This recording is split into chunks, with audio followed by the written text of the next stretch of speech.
Forget dusty legends and Hollywood campfire tales. Tarantino's westerns are a blast of dynamite straight to the face of tradition.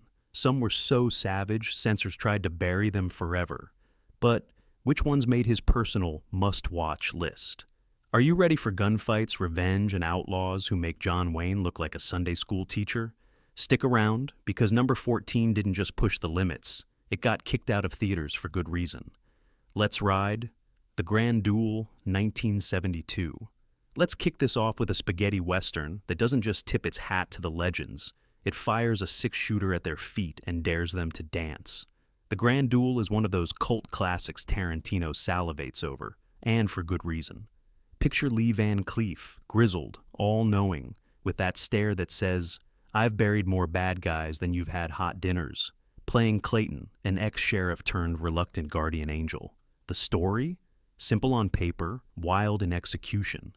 Clayton is protecting a wrongly accused man while trying to outwit a pack of killers and corrupt officials. All in a town so crooked the local undertaker probably has a punch card. But here's where it gets really juicy.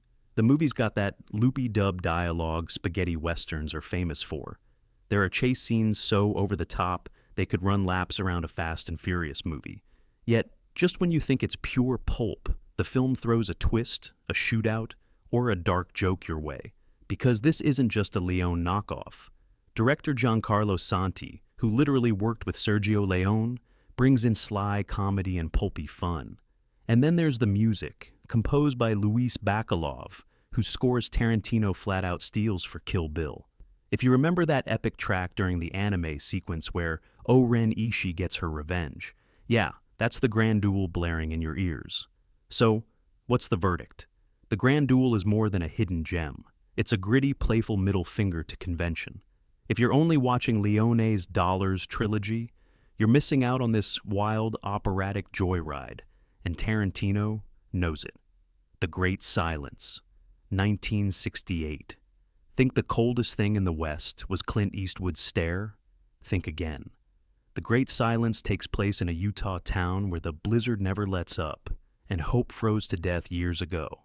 Tarantino has a thing for bleakness, and this is the kind of western that leaves you reaching for a whiskey and a blanket. Forget sun-baked deserts. Here, every snowflake could be the last thing you see before a bounty hunter puts you on ice, literally. Now, here's the kicker. The film was so grim and so violent, Daryl Zanuck, the co-founder of 20th Century Fox, wouldn't even release it in the US because of the ending. And what an ending. Klaus Kinski plays Loco, a bounty hunter with no soul, just dollar signs in his eyes. He murders for money and leaves a trail of corpses colder than the snowdrifts. The hero? A mute gunslinger named Silence, played with glacial intensity by Jean-Louis Trintignant. But spoiler alert, or maybe survival tip, in this story, the bad guys win. Loco wipes out the townsfolk, Silence goes down swinging, and justice doesn't just lose, it gets stomped into the snow. Tarantino calls this one of the most nihilistic endings in Western history. And he's not wrong. Forget redemption. Forget happy endings. This is the Western that leaves you staring at the screen, jaw dropped, wondering if humanity ever had a fighting chance. It's a shot of ice water straight to the heart, and it changed the genre forever. Django, 1966.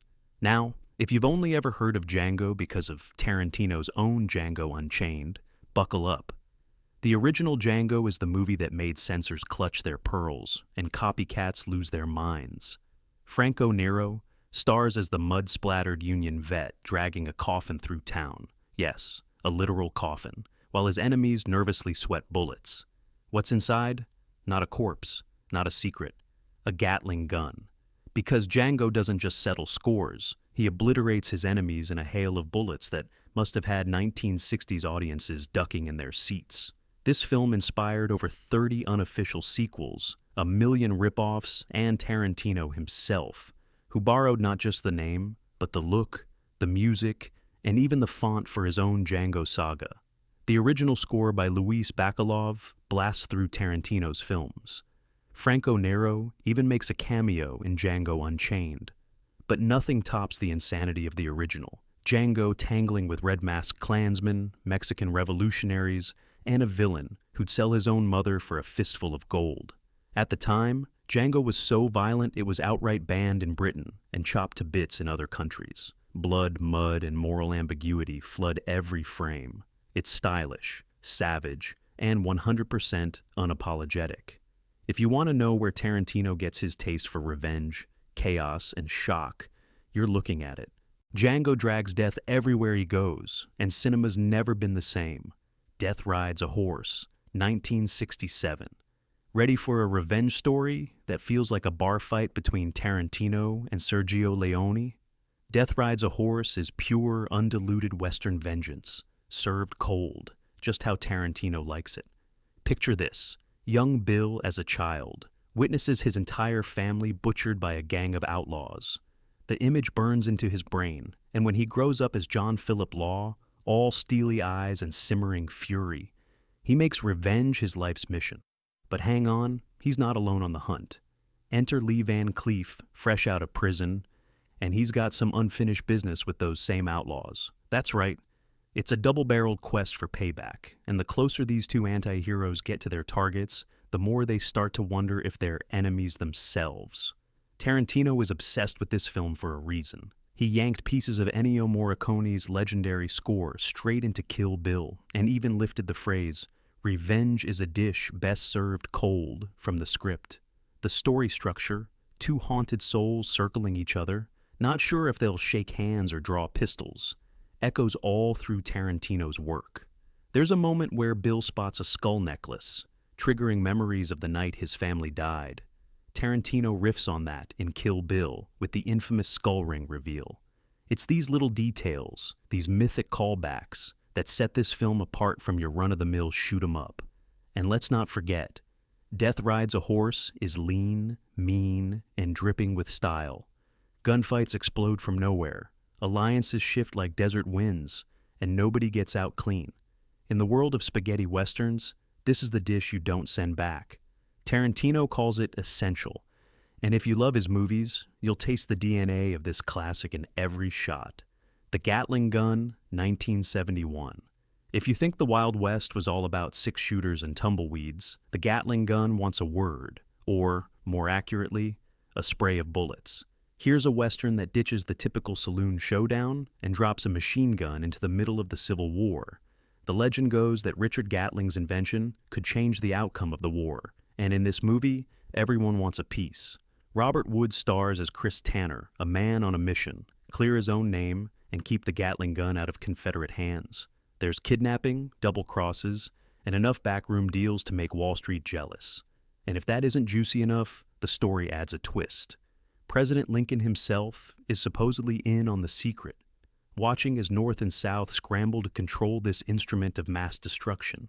This isn't your granddad's Western. It's rough, fast, and crammed with espionage, suspicion, and that special kind of spaghetti Western cynicism where everyone has a price. Tarantino loves it for the sheer audacity. When he assembled his must-see list for the spaghetti Western database, the Gatling Gun made the cut. A nod to its wild energy and pulpy thrills. Forget your honorable sheriffs and noble outlaws. This movie is about survival, invention, and selling your soul to the highest bidder. The result? A kinetic, chaotic mess, one that Tarantino calls a riot to watch and an absolute must for any fan of Westerns with bite. In short, if you ever wanted to see a Western where the body count rises as fast as the gunfire, the Gatling Gun is your ticket. Lock and load, partner, Navajo Joe, 1966. Take everything you thought you knew about Western heroes and throw it out the window. Navajo Joe is wild, weird, and, according to Tarantino, brutal enough to make your jaw drop. Burt Reynolds stars as Joe, a Native American whose entire tribe is wiped out by a gang of scalp hunters so vicious. Tarantino once compared them to the Manson family. Let that sink in. Joe's not some laconic cowboy or dashing outlaw. He's a force of pure vengeance, and he's got a score to settle that makes most Western revenge flicks look like tea parties. Now, the production? Utter chaos. Reynolds thought he was signing up for a Sergio Leone film. Director Sergio Corbucci thought he was getting Marlon Brando. Instead, everyone got a movie so raw and uncompromising. Reynolds later called it the most unprofessional thing he'd ever done. But Tarantino? He couldn't care less about backstage drama. He loves Navajo Joe for its relentless pace and bone-crunching violence. Corbucci doesn't bother with subtlety. He throws everything at the screen, from bloody scalps to high-flying stunts, making this film one of the most savage entries ever to wear a Hollywood studio badge. What really seals the deal is Ennio Morricone's pulsing, unforgettable score, the kind of music Tarantino hoards for his own movies. It even pops up in Kill Bill.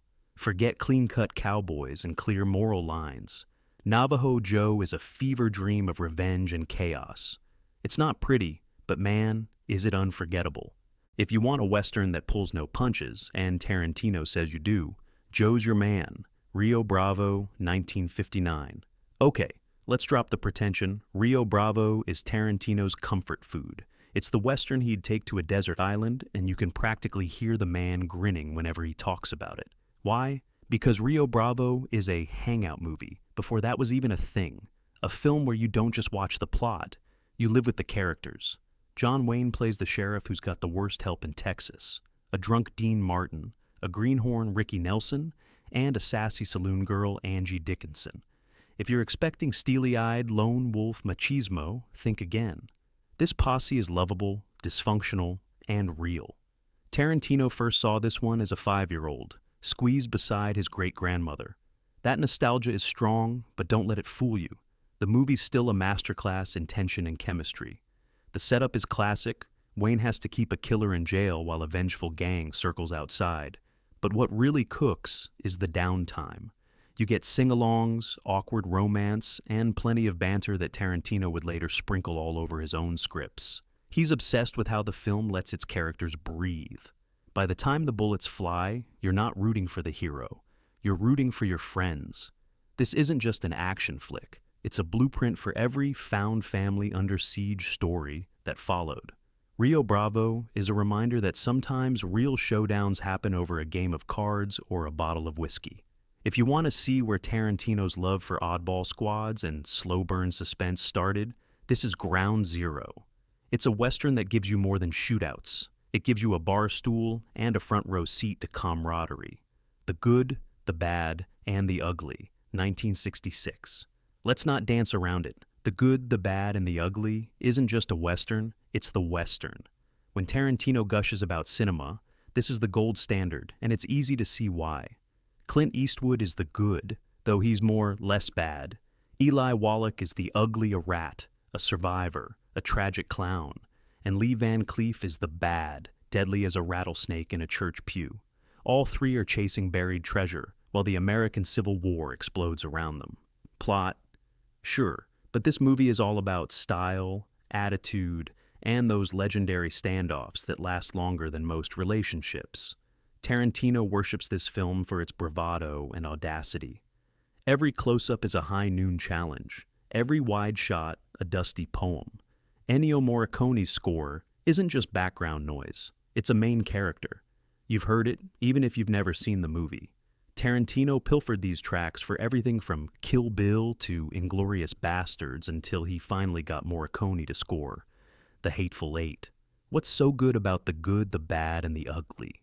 It's the gleeful amorality, the willingness to let everyone get dirty for a shot at glory, and Leone's refusal to pick a side. It's cinema at its most operatic, messy, and glorious. If you think Westerns are slow, stuffy, or dated, strap in. This one is still the king, and Tarantino's love letter to it is written in blood, sweat, and dynamite.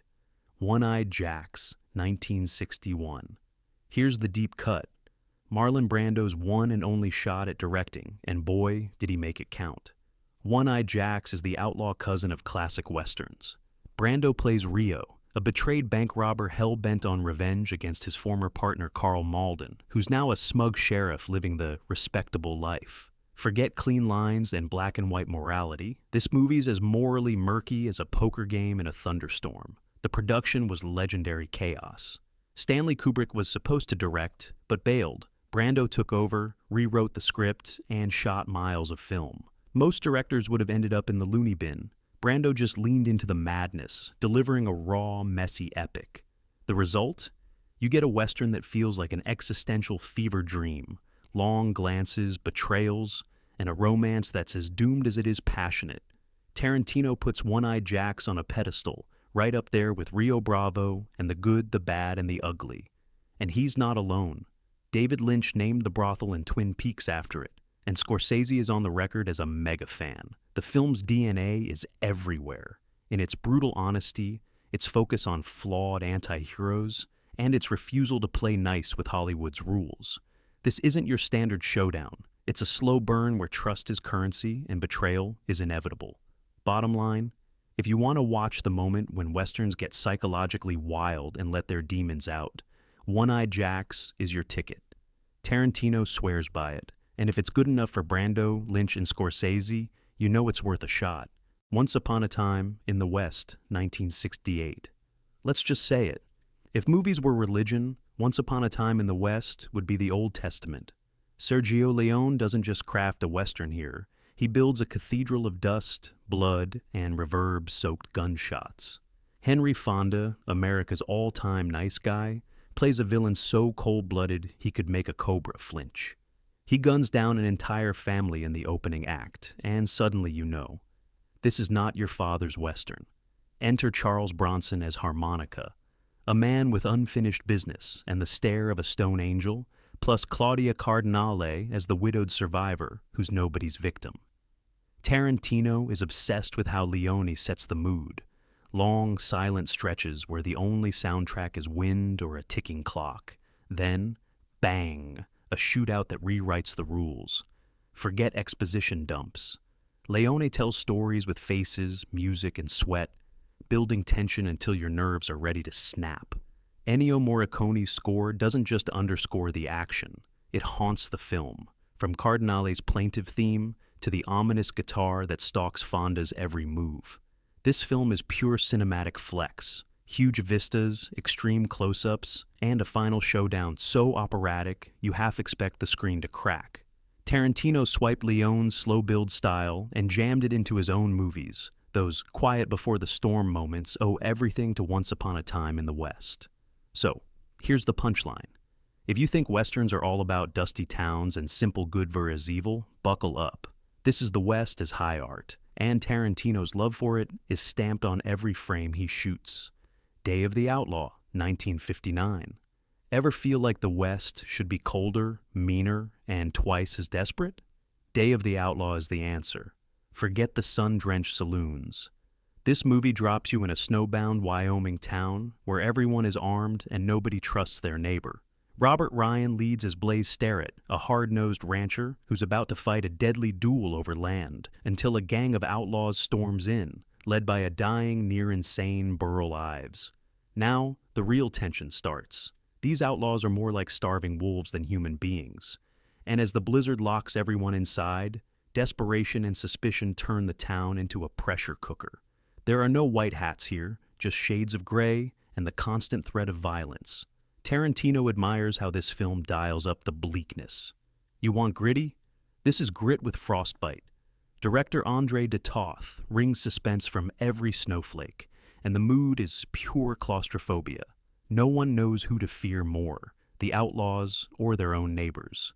It's a survival movie, a morality play, and a lesson in how much human decency you can squeeze out of people when the temperature drops below zero.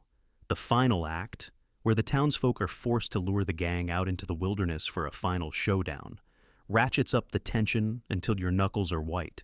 So, why does Tarantino love it? Because it's the West with no safety net, where survival trumps heroism and mercy is in short supply. If you want a Western that'll chill you to the bone, this is it. A Fistful of Dollars, 1964. You like your Western stylish, snarky, and dripping with cool? Meet A Fistful of Dollars, the movie that blew open the doors for the spaghetti Western and put Clint Eastwood's Man with No Name on the cinematic map. Tarantino worships this one for turning genre tradition on its head.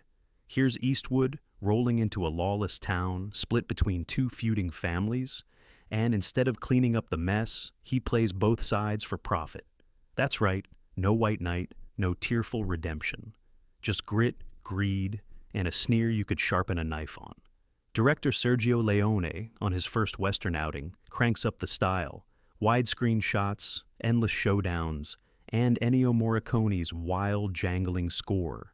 An earworm that's still whistled by film geeks everywhere. The violence is cranked up for 1964 standards. People bleed, suffer, and double-cross each other until only the toughest survive. It was so audacious it got sued by Akira Kurosawa for borrowing the plot from Yojimbo. Leone and Eastwood shrugged, made sequels, and changed movie history anyway.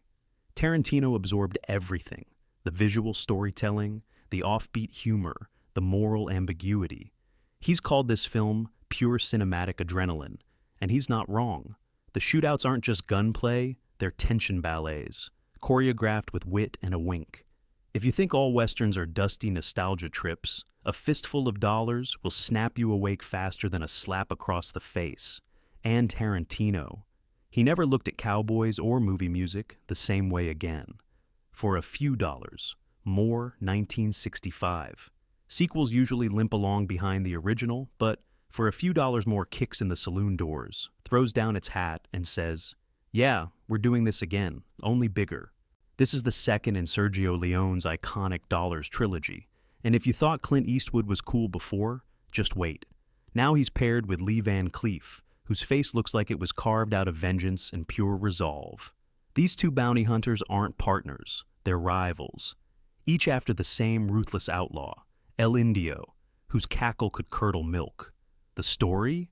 Packed with double crosses, impossible alliances, and gunfights that feel like chess matches with loaded pistols.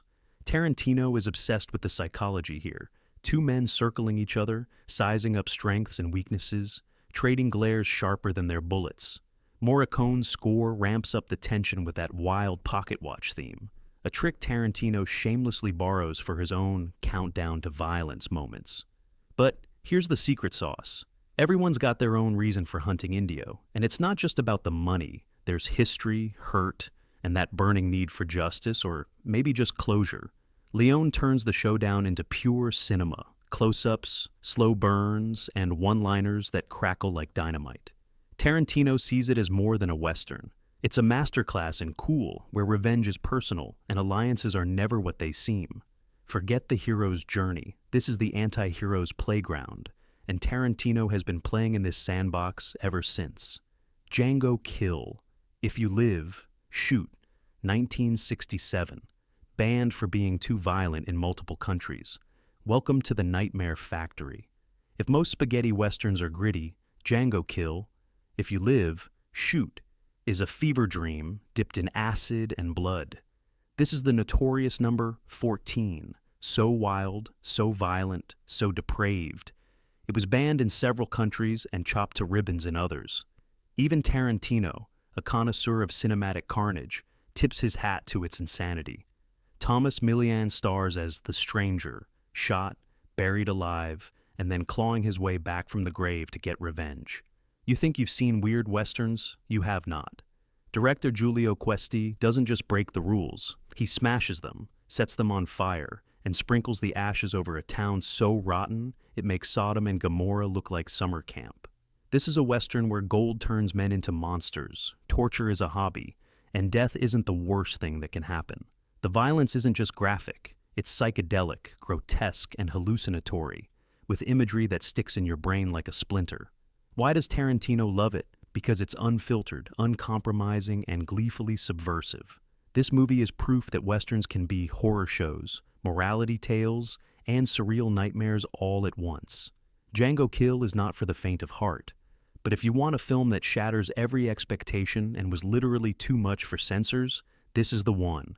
Tarantino's grin is all over this mad masterpiece. A Bullet for the General, 1967. Let's talk revolution. A Bullet for the General explodes onto the screen with more politics, betrayal, and machine gun mayhem than most movies dare to handle. Set during the Mexican Revolution, it stars Gian Maria Volonté as El Chuncho, a bandit with the soul of a rebel, and Lou Castel as a mysterious American gringo who's got more secrets than bullets. The vibe, chaotic, passionate, and constantly on the edge of betrayal. Director Damiano Damiani mixes action with ideology. This is a Western where ideas are as dangerous as dynamite. Is Chuncho a hero or a criminal? Is the revolution about freedom or just another excuse for violence? Every alliance is a gamble, and every gunfight feels like it could rewrite the rules of the genre. Morricone's music once again raises the stakes, slathering each scene in drama and suspense. Tarantino champions this film for its sheer ambition and its willingness to ask tough questions. The line between good and evil, it's as blurry as a gun barrel in a sandstorm. The film's got energy, swagger, and a political punch that's still relevant. You want a Western that feels dangerous, not just for the body count, but for the ideas? This is it. Tarantino saw the revolution on screen, and he brought that same spirit of chaos to his own work. The Mercenary, 1968. Last but never least, we end on a wild ride through the heart of the Mexican Revolution. The Mercenary is a Tarantino favorite for a reason. It's brash, stylish, and so packed with double crosses it ought to come with a scorecard. Franco Nero plays Sergei Kowalski, a Polish gun-for-hire whose mustache alone could win a duel. He teams up with a peasant-turned-rebel, Tony Musante, and a wild, unpredictable villain, Jack Palance, practically foaming at the mouth. Director Sergio Corbucci serves up a Western that's part adventure, part buddy comedy, and all adrenaline. There's betrayal, banter, and more gunfights than you can count, plus another killer Morricone score. The film never slows down. 1 minute you're in the middle of a revolution, the next you're cracking wise before a showdown. It's a roller coaster of greed, grit, and just enough heart to keep you invested.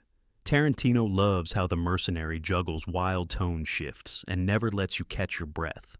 Every character's got a secret agenda, and loyalty is as fleeting as shade in the desert. In the end, it's a wild, funny, subversive celebration of everything spaghetti westerns do best. If you want to see where Tarantino learned to juggle chaos, comedy, and carnage, saddle up. The Mercenary is the wild finish you've been waiting for. So, which of Tarantino's wild picks blew your mind or made you wonder what other classics are hiding out in the cinematic badlands?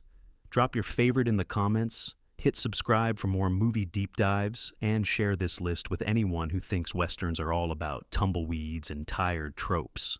Are these films the future of the genre, or proof that sometimes you have to break the rules to make history? Saddle up and sound off below.